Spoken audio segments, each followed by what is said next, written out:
Over the past 10 years, Mission Haiti has introduced us to the overwhelming poverty in Haiti.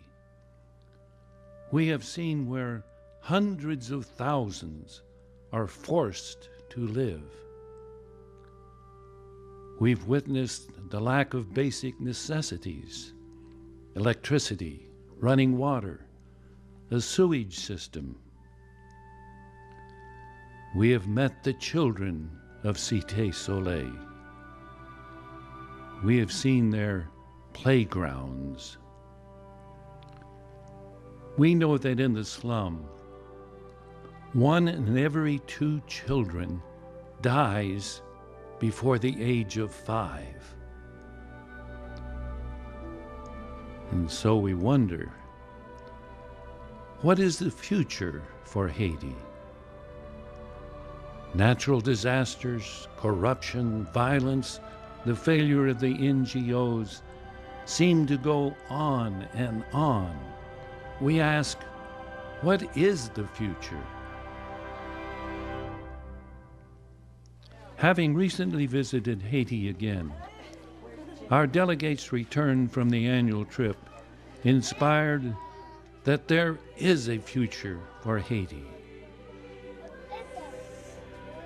The future of Haiti is found in the young. God's providence works through the dedication of Father Tom Hagan, Doug Campbell, and Father Gerard, as well as Monsignor Conley, Cambria Smith, the staff of Hands Together, and supporters like you. Our delegates witnessed once again that God is not abandoning the Haitian poor. Education is at the heart of all progress. Look at these children. Witness their enthusiasm, their spirit. Listen to the songs of their hearts. They will not fail. They are the hope for Haiti. Know that the elderly are being cared for. See it in their eyes and in their faces, in their dance. Seemingly small but huge in a filth-ridden slum is making fuel out of garbage. Trash is ground up and mulched, poured into cylinders, pressed to extract water, and formed into briquettes which are dried in the sun. Briquettes replace charcoal, get rid of trash, and save the forests, even in remote villages. Ingenious and inexpensive. For years we have followed with great anticipation the agricultural projects in the north of Haiti. The Clark Farm has doubled in size to 140 acres. Look at the progress in one day alone. In the master plan, besides the administration center, there will be dormitories, classrooms, and residences for visiting farmers and students, so that they can gain practical experience and make their farms more productive and profitable. There is even hope that the Clark Farm can expand to 1,000 acres and be the single most influential agricultural program in the whole country. Our delegates witnessed the power and the hope of the youth of Haiti. Students learn to put theory into practice on the Clark Farm. The future belongs to the young. They are determined to make their country fruitful. For them, there are no problems in Haiti, just challenges. They are willing, eager to try new ideas. They try, fail, learn, and try again.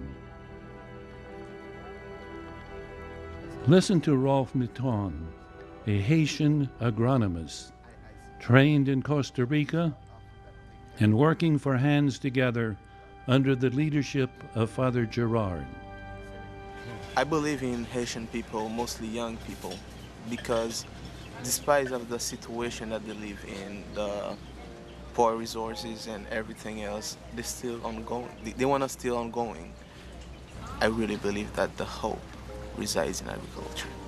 We believe in the young people, and we will continue to work with them, to enable them, to empower them to do changes, because that's what Haiti needs, and that's why we're here. Listen to Sergei Aguirre, one of Rolf's associates. We realize that the young people are very enthusiastic to improve agriculture and make it something hopeful. Listen to Margareta, also trained in Costa Rica and working for Hands Together. Margareta is a terrific example of the hope we talk about for young people, especially how important young women can be in the development of the country. Where I lived, young girls became street vendors or became pregnant at a very young age. Hands Together's approach is to give these girls and young people of the slums a real solid education, and to sit down with the farmers and share different techniques and formation. It can't be done with money alone. It has to be done one-on-one and by putting God first. That is the hope we are talking about. That is real hope. Listen to this young farmer, George Rigal, trained at Clark Farm. Moi, c'est Georges Rigaud, et c'est un étudiant IPH de Bonaïf, Université Polyvalente d'Haïti. The things that are being done here are very different from what we are used to. With Hands Together, the things we are learning could one day solve the problems that we have here in Haiti. What we saw here at the farm taught us that there is hope. But the country needs more than agronomists. Hands Together offers a 4-year college scholarship for graduates who volunteer for a year of service. Listen to the dreams of several seniors from the high school. I want to be an educator to help other people to understand. I want to be a lawyer to help my family and give people a better life. I want to be an accountant to help the people of Cité Soleil, especially the orphans. I want to be a politician to change the image of Haiti, to be a leader of the country.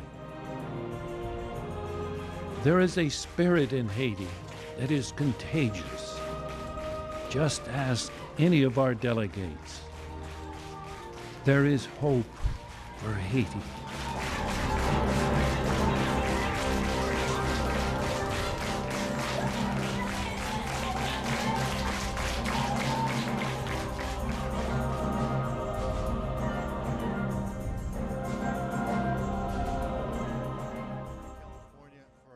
Visit certainly feels like home to us, me and Father Tom. The film talks about hope, and there is hope because of you, and it's also a time for me to stand here and give thanks to you. One of the problems about working in Haiti is you can become overwhelmed, you can lose track of and almost take for granted the sources of love and support around you. And sometimes it takes an experience or a step back to realize that you're connected to some wonderful, wonderful people.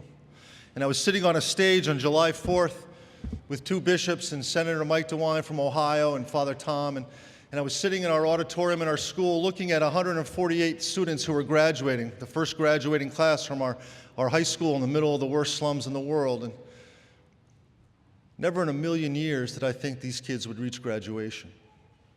And I realized that the folks of Holy Family entered their life in the 5th grade. Enter the life of children who wake up in the morning and they've slept on the ground and their ankles are sore from the rat bites and they have no breakfast and they go into a school and their classrooms are filled with bullet holes. But somehow here they were in front of me in their bright uniforms ready to graduate. And all around me were fingerprints and signs of Holy Family Parish in the mortar and the bricks that you helped us put together to rebuild after the earthquake. And the computer lab was on the second floor. As I could see it through the window of the auditorium, given to us by Holy Family. And the dozens and dozens of containers that brought the classroom supplies and the desks and the funds that paid our teacher salaries, the $56,000 a month that we needed. How much of it came from Holy Family? I said, God, I got to thank them. I got to tell them that what they're doing is real. I got to tell them that their parish is such a remarkable parish, and it makes me proud to be a Catholic. It makes me proud to be a Catholic because that's what we do. We help the poor, and they're there. There's sprinkler systems that weren't there before. There's women with small grants that you gave them to go out and sell goods and come home and make a little money and feel good about themselves. There's so much that you have done. So I thank you. I thank you. And now we get ready to go back, and I feel like I want to say to you that I was having dinner on Friday night. Monsignor Connie was there, and he said something very profound that I listened to, and he says, we have to think about what it means to be Catholic. And I thought about that, and I realized that being Catholic is not an event. It's not a thing that happens on Sunday here. It's a way of life. It's a way of life that's a wonderful way of life that says that we are loved infinitely by God, and that I look at you and each and every one of us is connected by a bond of love. We are all members of one living body. And whatever gifts and graces and talents have been given to you are not meant for yourself alone, but they're meant for everybody. It means that I need you, and you need what I have. It's a way of life that says that I have so many strains that are defective in me that I'm going to hurt other people. And that we need infinite mercy, and we need to learn how to forgive. It's a way of life that says that you better watch out how you raise your kids in this crazy culture. It's trying to teach my 3 children that sexuality is a recreational sport and not a wonderful sacred gift from God. It's teaching them they've been worried about being popular or looking good, and our faith teaches us something different. So Jesus is calling us now to live this faith of ours, this wonderful Catholic faith, help the poor and help one another get through this life and be the people we're supposed to be. I'm going to bring up Father Tom now to close this out, talk about some of our needs. I mean, there's so many things that we need to do, and I know you're with us, and I'm just grateful to you with all humility. I want to thank you again. God bless you, and God love you.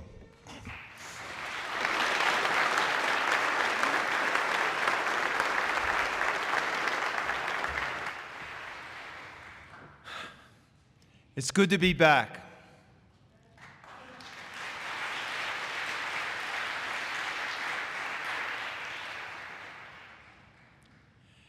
You're looking at someone a year older, probably more tired, definitely more tired.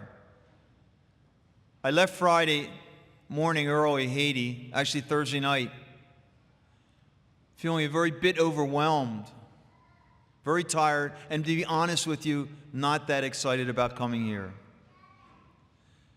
This has been a very difficult year.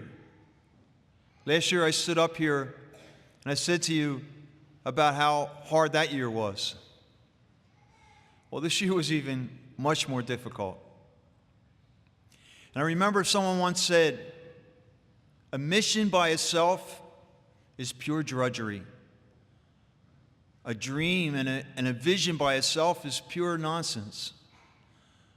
But a mission and a dream together is the hope of the world.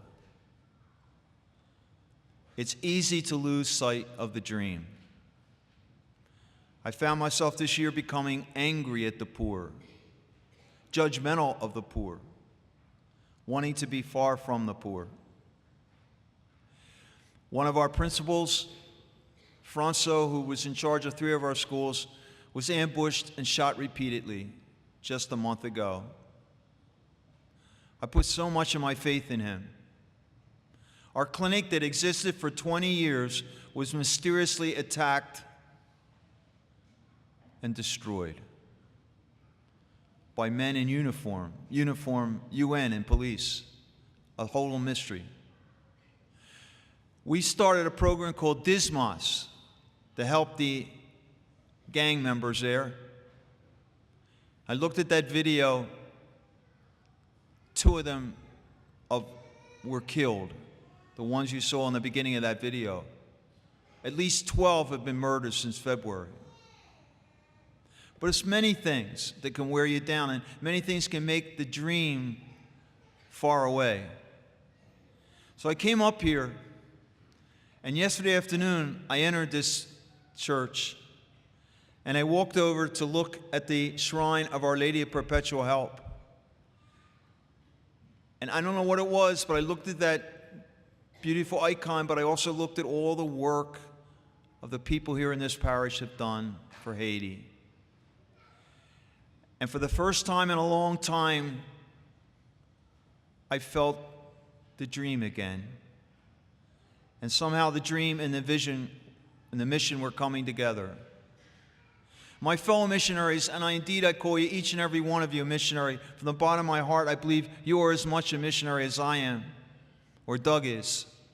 We're all missionaries. And I believe you have something special here at Holy Family. Thank you for all you have done to keep that dream alive. See, Holy Family, I really believe the Eucharist is alive and real. We can hear you actively hear the cry of the poor here. You actively recognize Lazarus here. I really believe that if Pope Francis came by here, he'd be very proud of Holy Family Parish. And I look out at you now, and from the bottom of my heart, I say thank you. From all the people of Haiti who have benefited so much from you. And I thank the Lord for your presence. I thank for the Lord for the time that Monsignor Connolly knocked on the door in Haiti several years ago, saying he's hearing the cry of the poor and he wanted to help. I stood there at that little chapel for Mother or Our Lady of Perpetual Help yesterday, and I found myself thanking people like Karl Holtsnider and Mary and Jessica and all the members of Mission Haiti. And then I found myself wanting to go back again on Monday. Sometimes I leave Haiti, I don't want to go back. But it's because of you. I think of wonderful people like our wonderful Father Giles or Niles and Father Joseph and Tony and wonderful Cambria and Monsignor Connolly. It's because of all of you and the Mission Haiti that my dream is back again. We have so much we have to do. Doug so well described the graduation, and it was uplifting. But what was sad about that graduation? I kept thinking of the young little girls who entered 13 years ago who were not there. Most of the graduates were young men. The young women have already embraced prostitution, and their lives are almost non-existing now. We got to set up a residence for young women to protect them. We also have to build a school for music. I really believe if we have music, the violence will go down. We got to take care of more than just 1,700 elderly. We have to expand our education. We have to do all those things. And with God's help, we can do it. But like what that young woman said in the video, she said, yes, we need money, but we need something else too. We need a dream with our mission. We need to be able to see that the poor in our midst is Jesus. We need to be able to get down every day on our knees and say, Lord Jesus, I need you. I believe, and I thank God for this wonderful parish, that you are a witness to me. Someone once said, a witness does not make sense. A witness is someone that their life would not make sense if Jesus were not present. All the wonderful things this parish does is because Jesus is here. I encourage you to keep doing that. I encourage you to keep dedicating yourself to Jesus. I encourage you to support as many people as possible. Help people whose dream has been separated from their vision or from their mission. And so, my fellow missionaries, I thank you from the bottom of my heart. I thank Monsignor Connolly, who's here. I thank all of you. And I pray that with God's grace, I indeed can come back again next year. God bless you, and God love you.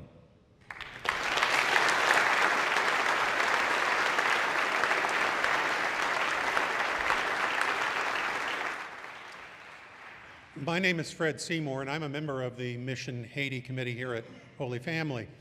First of all, I'd like to thank Father Tom and Doug for bringing to us a report of their activities in Haiti and the work that remains to be done. I've served in many projects and committees and things around here at Holy Family, and one of those roles was for 3 years to serve as chairman of the Pastoral Council. And from that vantage point, I was able to see all of the various ministries of the parish in action and come to appreciate how they weave the fabric of this community. And at that time, I understood and appreciated the actions of Mission Haiti. I came to realize that Mission Haiti truly embraces the core values of this parish. Mission Haiti truly reflects the mission statement of Holy Family Parish.